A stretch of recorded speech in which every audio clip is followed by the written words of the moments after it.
Afan, tadi kepotong videonya, tadi ada yang nelfon. Kita lanjutkan ya, udah anak ini. Sekarang kita bahas tentang indikator pertanda jernihnya fitrah. Jika seseorang itu bahwa fitrah suci adalah sebagai tolak ukur, seseorang itu bisa sadar tergantung fitrahnya, ya, itu berarti kita harus paham indikator pertanda jernihnya fitrah.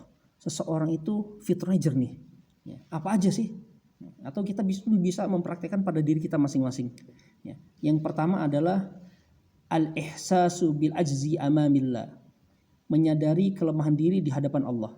Jadi dia sadar diri bahwa dirinya adalah lemah, ya, bahwa diri ini tidak ada apa-apanya, tidak berhak sombong, tidak berhak merasa pintar, tidak berhak paling cerdas dan yang lainnya. Dia harus sadar diri, ya, bahwa kita adalah sangat makhluk yang paling lemah, ya. Makhluk paling besar aja taat pada Allah gitu kan. Apa itu gunung, ya. Gunung tuh di depan kalian ketika lihat ke arah mana itu? Ke arah selatan berarti. Ke arah selatan atau ke arah utaranya. Itu kita lihat Masya Allah itu gunung Andong, ya. Itu gunung salah satu makhluk dari ciptaan Allah Azza wa Jalla paling taat, ya, paling taat. Ya, kita apalagi seorang manusia, ya, diciptakan di area yang sangat hina, maka alangkah baiknya dan afdolnya kita menyadari bahwa kita ada lemah diri di hadapan Allah Azza wa Jalla. Yang kedua, ya, itu tawadhu, ya, merendahkan diri, ya. Bukan rendah diri tapi merendahkan diri di hadapan Allah. Kita merendah, nggak berhak kita ini sombong, ya. Yang tadi sadar kelemahan diri, yang kedua merendahkan diri di hadapan Allah. Ibarat seseorang, ya, ketika antum ingin pergi izin, ya, ke ustadzah bagian kesantrian atau ke mudirah atau ke bagian kurikulum, ya, mesti kalian tuh ibaratnya wah seperti melas kasihan. Nah begitupun kita pada Allah Azza wa Jalla, ya. Gak mungkin meminta pada Allah Azza wa Jalla dengan cara kita sombong, gak ada itu, ya, gak ada itu. Bahkan Allah murka seperti itu. Begitu ketika antuna datang minta izin, ya, ke ustazah Ari ke kurikulum, ustazah kosong atau gimana, atau minta musyahadah dan sebagainya, mesti meles-meles itu dengan gaya meles, ya, dengan mimik-gimiknya yang dikasihani, nah seperti itu, ya. Kemudian yang ketiga, ya, wasyu'uri bidha'fi dunallahil azim, merasa kelemahan diri tanpa Allah, ya, bahwa dia harus merasakan kelemahan diri tanpa Allah. Jadi Allah selalu apapun yang dilakukan mesti Allah itu adalah Allah yang bantu. Kuat belajarnya, cepat hafalannya, mesti itu karena karunia Allah Azza wa Jalla. Jangan karena karena saya sendiri saya praktek seperti enggak. Yang pertama adalah Allah yang memberikan kemampuan. Ya. Kemudian yang keempat, al-iftiqar ilallah ala kulli hal, yaitu sangat membutuhkan Allah pada semua keadaan. Ya, jadi 4 hal ini, ya. Yang keempat tadi apa? Membutuhkan Allah pada semua keadaan. Apapun yang kita inginkan, apapun yang kita butuhkan, itu selalu mengharap yang pertama adalah kepada Allah Azza wa Jalla, ya, pada Allah. Ya. Jadi semuanya itu dibutuhkan pada Allah Azza wa Jalla. Yang pertama apa? Menyadari kelemahan diri. Yang kedua merendahkan diri. Yang ketiga merasakan kelemahan diri tanpa Allah. Yang keempat sangat membutuhkan Allah pada semua keadaan. Ya, lanjut. Tadi indikator seseorang itu pertanda jernihnya fitrah. Sekarang jika ada jernihnya fitrah, maka akan ada sebaliknya, yaitu matinya fitrah. Fitrah itu bisa mati. Ya. Sedikit demi sedikit, ya, yang tadinya suci, bersih, ya, tahu yang bedakan mana yang benar, mana yang batil, mana yang salah, mana yang benar, mana yang manfaat dan tidak bermanfaat. Ya. Tapi lambat laun, sedikit demi sedikit, ya, cepat ataupun lambat, bisa jadi fitrah manusia seseorang itu bisa mati. Apa sih yang disebabkan? Disebabkan karena 4 hal. 4 hal ini akan menyebabkan fitrah itu mati. Yang pertama adalah kesombongan. Sombong. Jangan sampai kita sombong. Karena kesombongan itu raqdzunubi al-kadzib, bahwa paling besarnya ataupun kepalanya dosa itu adalah kesombongan, ya. Sombong, ya. Nah, dusta juga termasuk kesombongan, ya. Sombong. Ada seorang penghafal Quran tapi dia sombong, nggak boleh. Justru seorang penghafal Quran ketika dia hafal Quran dia itu semakin merunduk, ya. Bagaimana padi ketika berisi itu makin merunduk. Orang berilmu ketika berilmu makin merunduk, ya, seperti itu. Kemudian yang kedua pembangkangan, membangkang. Ya. Berapa banyak seorang talibul ilm, ya, penuntut ilmu, yang ilmu baru seberapa ternyata dia membangkang, ya. Enggak seberapa.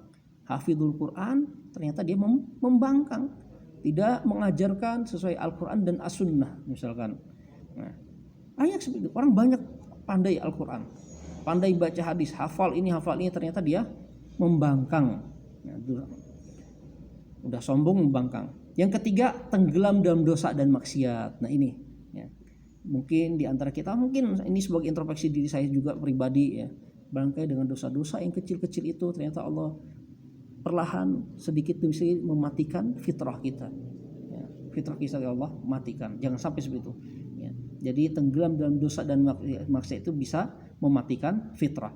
Yang keempat sikap bermusuhan terhadap Allah dan Rasulnya. Ini yang masya Allah nih, ya. Ini paling besar ini, memusuhi Allah dan Rasulnya. Ya. Sebagaimana, ya, Qul in kuntum tuhibbunallah fattabi'uni. Ya, kata Allah Azza wa Jalla, Qul in kuntum, katakan wahai Muhammad, jikalau kalian tuhibbunallah, mencintai Allah Azza wa Jalla, maka ikutilah aku. Ada sebagian saudara-saudara kita, ya, mereka mengaku-ngaku cinta pada Allah dan Rasulnya, akan tapi jauh dari ajaran Rasulullah Shallallahu Alaihi Wasallam. Waliyadzubillah. Ya, banyak, contohnya sangat banyak.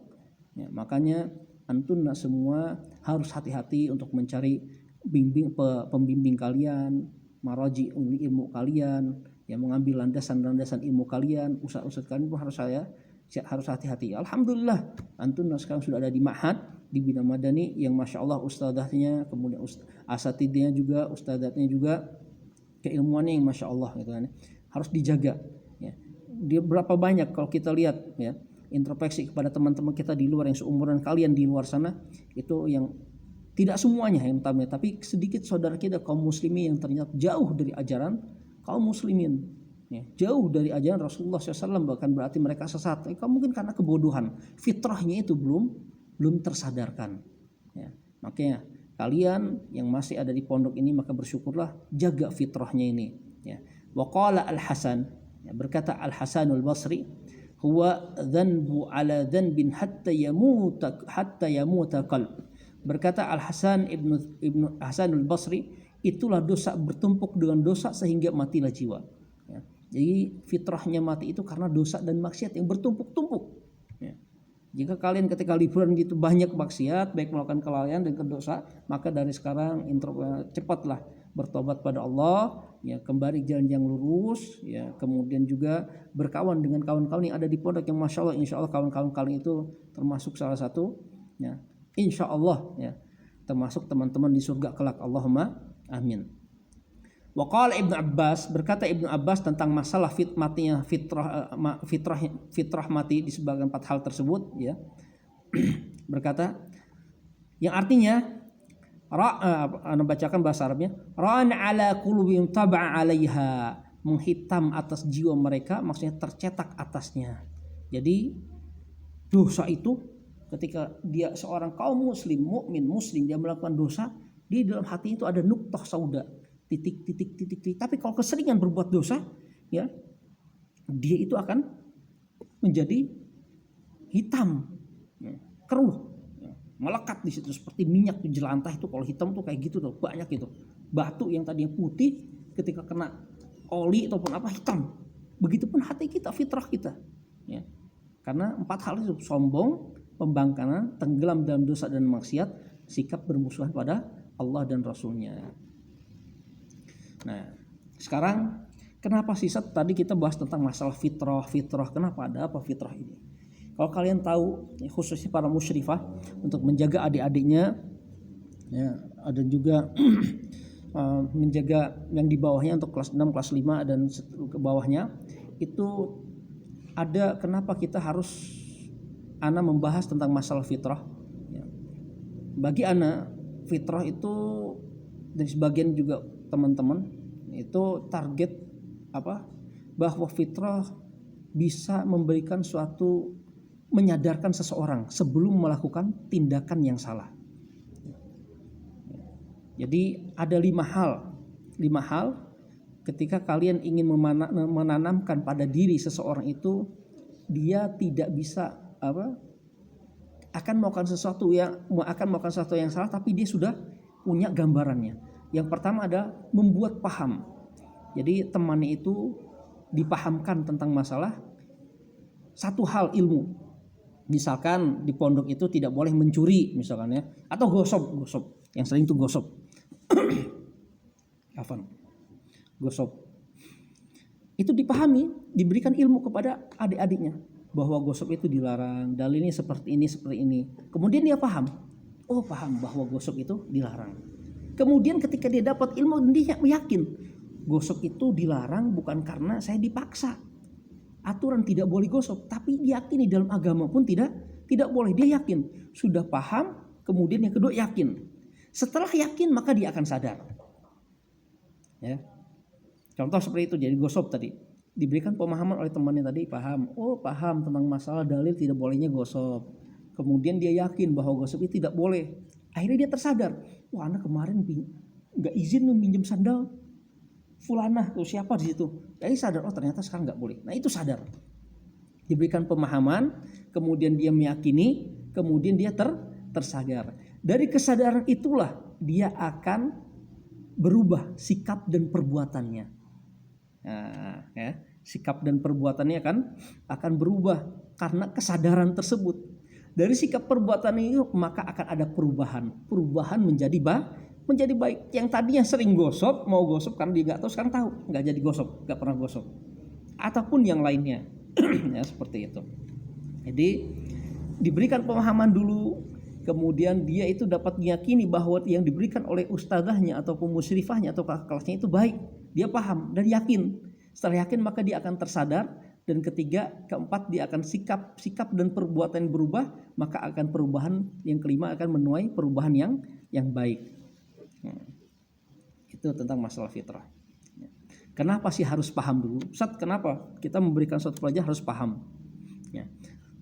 Paham adalah tanda telah terserapnya ilmu pengetahuan dalam otak. Jadi antunna ketika mengajarkan adik-adiknya dari kelasnya itu diberikan pemahaman dulu, pengertian itu paham dulu. Dia itu harus paham dulu. Ya.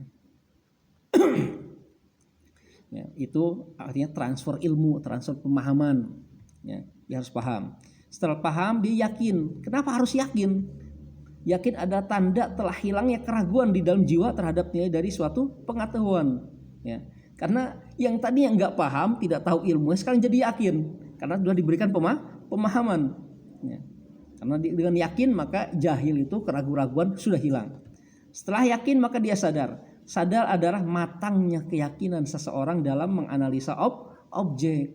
Ya, ketika dia sadar, dia tersadar ketika dia sudah bisa menganalisa bahwa gosok itu dilarang dari agama dan juga yakin bahwa dia nggak akan melakukannya, maka dia tersadar. Ya, itu.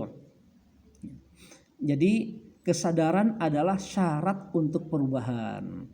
Ya, ditekankan lagi ya, untuk akhwat dan ustadzah yang rahimani wa rahimakumullah, bahwasannya kesadaran adalah syarat untuk perubahan. Sebagaimana dalam surat Ar-Ra'd ayat ke-11, innallaha la yughayyiru ma biqaumin hatta yughayyiru ma bi anfusihim. Sesungguhnya Allah tidak akan merubah keadaan suatu kaum sehingga mereka merubah keadaan yang ada pada diri mereka sendiri. Jadi sadar.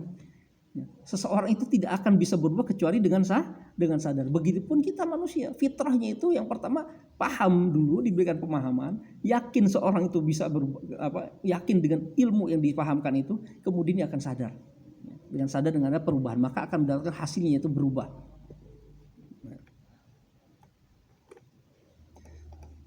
Tadi dalam surat Ar-Ra'd. Jadi kesadaran tadi adalah syarat untuk perubahan. Kenapa kesadaran itu penting? dalam masalah fitrah manusia. Kenapa? Yang pertama, jadi keutamaan kesadaran itu lihat, kita bisa dilihat antum yang hafal ya dalam surah Al-A'raf ayat 179, walaqad dzara'na li jahannama katsiran minal jinni wal ins lahum qulubun la yafqahun lahum a'yunun la yubsirun wa lahum adhan la yasma'un. Ana di pondok ini, jadi ada suara-suara yang pengumuman seperti kalian lah di sana ya.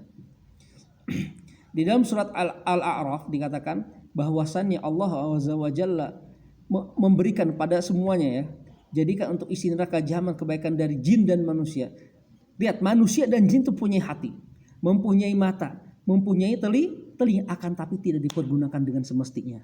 Inilah keutamaan sadar. Mereka tidak sadar bahwa yang mereka punya hati tetapi tidak dapat hidayah, tidak mau tidak menerima hidayah, bahkan benci dengan sunnah Rasulullah, bahkan benci dengan Al-Quran. Punya mata tapi matanya tidak digunakan untuk yang benar.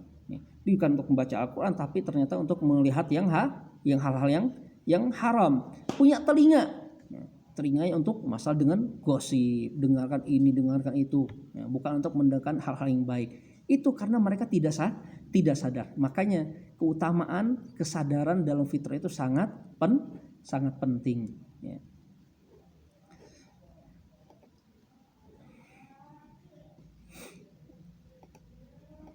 Ya, jadi itulah tentang masalah fitrah pada diri manusia. Jadi prosesnya seseorang itu ya, menjadi berubah, perubahan itu harus dengan fitrah. Tadi caranya seperti apa? Dengan cara pemahaman, dengan cara keyakinan, dengan cara kesadaran, perubahan perilaku, kemudian perubahan sikap. Ya, tadi. Setelah nanti mereka fitrahnya berhasil, maka dengan sendirinya seseorang tersebut akan dewasa. Ya. Jadi dewasanya kedewasaannya itu timbul. Ya. Kedewasaannya timbul. Loh, kok bisa Ustaz kedewasaannya timbul seperti itu? Ya bisa. Ya. Kenapa? Karakternya jadi timbul. Ya, sifat dasarnya, tabiatnya jadi timbul. Apa aja sifat-sifat karakter itu? Karena kesadaran tersebut dan kedewasaan, ketika dia fitrahnya bagus, dia akan bertanggung jawab. Ya, dia akan punya integritas. Dia akan teliti dan cermat. Dia akan jujur dan amanah. Dia akan terampil dan cekatan. Ini adalah karakter, sifat dasar ataupun tabiat. Ketika ada sifat seperti itu, maka dia fitrahnya bagus. Fitrahnya berhasil. Fitrahnya baik. Ya, dari segi karakter. Ada lagi dari segi spiritual, ya, yaitu dalam agama masal Islam. Misalnya akidahnya lurus. Banyak yang tanggung jawab tapi akidahnya tidak lurus. Banyak yang punya integritas akan tapi ibadahnya yang salah. Banyak yang teliti, cermat dan jujur akan tapi adab dan akhlaknya tidak bersahaja. Nah, jadi seseorang fitrahnya baik itu dia akan masuk ke dalam karakternya, spiritualnya, dan juga leadershipnya. 3 hal ini. Fitrahnya baik dilihat dari ini. Ya. Karakter, spiritual, dan leadership. Ya. Pembinaan tadi karakter tadi sudah bertanggung jawab. Adapun spiritual, akidah yang lurus, ibadah yang benar, akhlak yang mulia, adab yang bersahaja, kemudian mungkin bermuamalah dengan yang dengan sesuai syariat, ya, sesuai dalil, ya, bermuamalah banyak seperti itu. Kan banyak di antara kita misalnya, dia Masya Allah ada orang jujur tapi nggak bertanggung jawab. Ada orang teliti akan tapi akidahnya di luar dari manhaj salaf. Ada orang pintar, cerdas, hafal Quran, ya, akan tapi akidahnya yang tidak benar. Banyak. Kalau dicontohkan sangat banyak. Ya. Kemudian ada pun leadership, kok bisa kepemimpinan masuk dalam pembinaan kedewasaan dari hal fitrah. Kenapa? Dia akan mantap dan percaya diri. Ya, khususnya kawan-kawan dari teman-teman ataupun para akhwat yang di Osbima, ya, itu dia akan mantap dan percaya diri. Berani ambil resiko, pandai mengambil keputusan, pandai berkomunikasi, pandai bekerja sama. Ya, ini diantara salah satu faedah pembelajaran fitrah. Ya, pembelajaran fitrah. Mungkin hanya itu yang bisa Ana sampaikan, semoga bermanfaat. Nanti insya Allah kita akan berlanjut di pertemuan yang akan datang. Mungkin kita akan bahas tentang masalah fitrah, yang khususnya untuk para musyrifah ya, dan juga kakak-kakak yang sudah besar, untuk mendidik, mengajarkan adik-adik kelasnya itu bukan mengajarkan hal-hal yang tidak baik, tapi mencontohkan nilai-nilai yang qudwatul hasanah, ya qudwah hasanah, dengan adab dan akhlak yang baik, ya, dengan kedewasaan yang baik, seperti itu. Jadi mungkin hanya ini yang bisa Anda sampaikan. Semoga Allah Azza wa Jalla memberkahi pertemuan ini, dan juga apabila ada hal-hal yang luput salah dari Ana, itu datang dari Ana dan syaitan. Adapun yang ternyata benar dan yang ada yang Ana sampaikan benar dan juga ada manfaatnya, itu berarti ikut andilnya dari Allah dan Rasulnya. Nah, kita tutup untuk pertemuan kali ini doa-doa kafaratul majlis. Subhanakallah bihamdika asyhadu an la ilaha illa anta astaghfiruka wa atubu ilaik. Akhir da'wana alhamdulillahirabbil alamin. Wassalamualaikum warahmatullahi wabarakatuh.